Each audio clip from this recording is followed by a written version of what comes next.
Welcome. In this video, I would like to continue my discussion of financial literacy for college students. I asked former students about how many hours per week of paid work they took on during each academic semester. The numbers, of course, varied from just a few hours per week to more than 40 hours per week, especially for some of my older students that had greater responsibilities outside of school. But I wanted to get just a general feel for what is a typical number of hours of paid work per week. And then I also researched the average minimum wages in different states around the United States. And I took a mean of those numbers and multiplied that by the number of hours that my students have reported that they worked outside of school. And I just took that as a starting number for what might be typical for the earnings per week of a residential college student.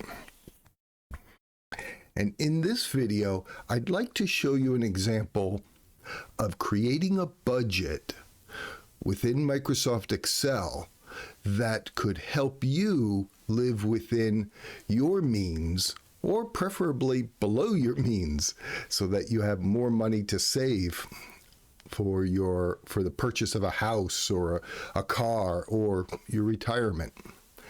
And show you that it is difficult to live below one's means, but it is possible.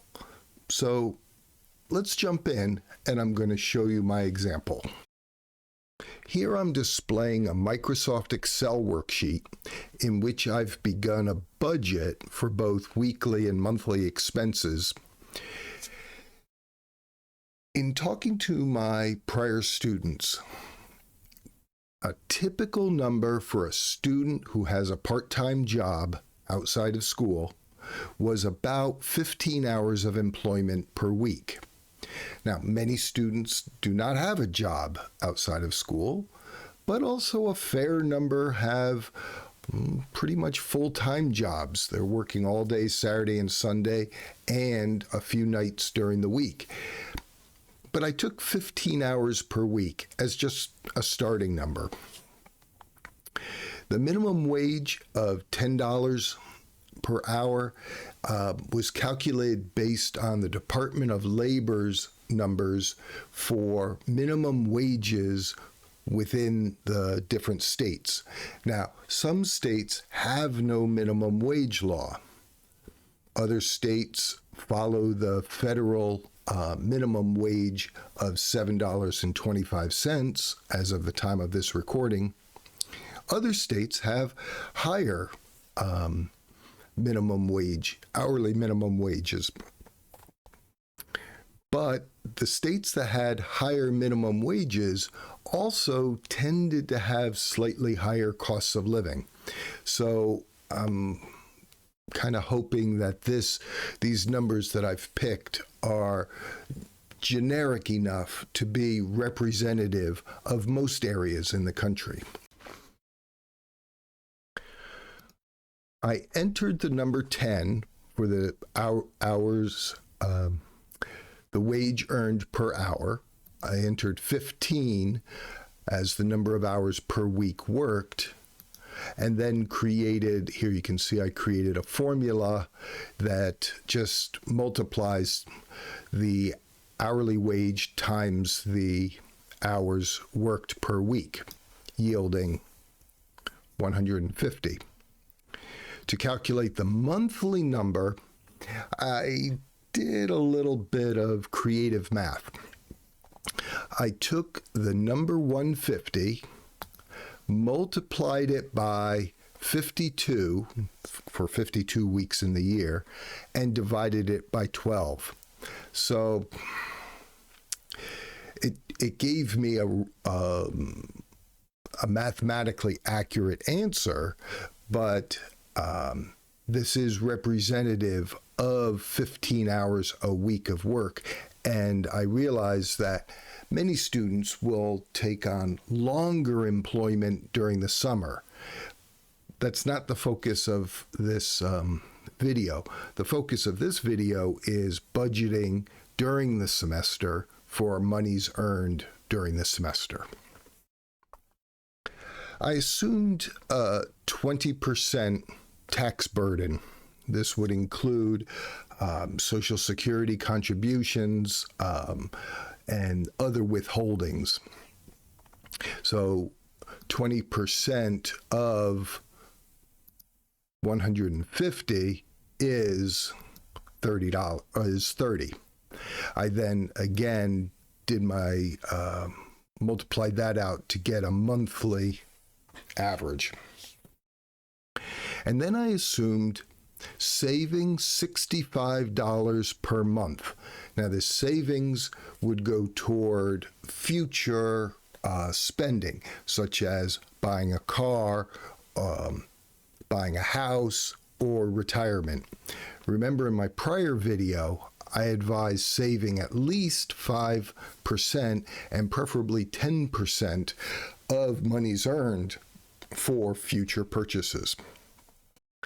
In this worksheet, I'm assuming that a working student has a car and is driving an average of 100 miles per week at 25 miles per gallon efficiency with a gas cost of $5 per gallon, yielding an average of $20 per week in cost for gasoline. Again, I then calculated the monthly cost. I estimated here for car insurance, again, based on some numbers from the federal government, of the costs of insurance if only a single vehicle is owned. Now, I didn't take into account driver's record. I didn't take into account age of the driver. I just took a rough number that approximates the mean of the cost of insuring a single vehicle. And I came up with $1,500 per month or per year. And then I divided that number by 12 to get a monthly cost. In my prior video on financial literacy, I advised against purchasing coffee at a coffee shop because the cumulative costs can become really significant. For example, assuming a cup of coffee costs $4 and you purchase one 5 days a week, 4 times 5, $4 per cup, 5 days per week, is $20 per week for an average monthly cost of $87. That's $87 that could have been saved. Okay, all of it couldn't have been saved, but I'll bet that cost could easily be cut down to $75 or less if you were to brew coffee at home. Now, assuming you like to go out on Friday night with your friends and you want to contribute to pizza. So a group of friends goes out, you buy a couple of pizzas and some sodas. Each person chips in $15. That's $65 a month. So far, we're doing okay because our net remaining out of the $650 of earnings is still positive. But then, if you choose to also go out on the weekend with your friends and you want to go to the movies and get a burger beforehand, and the burger could easily run you $20 by the time you pay burger and fries could easily run you $20 by the time you've paid tax and tip. In a restaurant, it would probably cost you under $10 if you were to go to a fast food joint. Let's do the fast food option. The food costs $10. The movie costs, by the time you buy popcorn and another soda, you're into that for $20. That's a total of $30 to go out, grab something to eat, and go to the movies, for a total monthly average of $130. Now, the net remaining is negative, which it's not that we're losing money. It's that this budget is showing we would have to spend money that we have not earned during the same period. Meaning, if you took on a full-time job during the summer and you saved that money during the summer, you've now got to dip into that savings in order just to cover the monthly expenses here during the academic semester. Now, what was shocking to me as I was talking to people in preparing these videos is the amount of money that college students typically spend on clothing. For me, in the last 2 years, I bought 4 of these wool t-shirts. They cost me $33 each.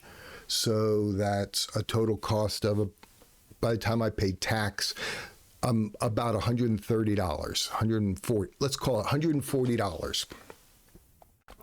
Yet, what I learned from doing a little bit of informal research is it is not at all unusual for a college student to spend $50 a month on clothing. So if I were to type that number in here, you see that we're now dipping into our savings for $91 per month. And this is not a really good way to flourish. Either we have to take on a job that pays better, or we have to work more hours, or we have to spend less. And I'll be honest with you. When I was in college, I liked to go out for pizza with my friends on Friday night. I liked to do things on the weekends. Maybe we would catch a ball game, or we would go to the movies. And today, those things are much more expensive compared to earnings than they were when I was in college. So what might give here? Let's say weekend entertainment. You just stay on campus and do something in the Student Activity Center. You can't do that every weekend, but maybe we could cut this down to, let's not go to the movies and grab a burger every weekend. Let's do it every other weekend, so I can cut this cost in half on average.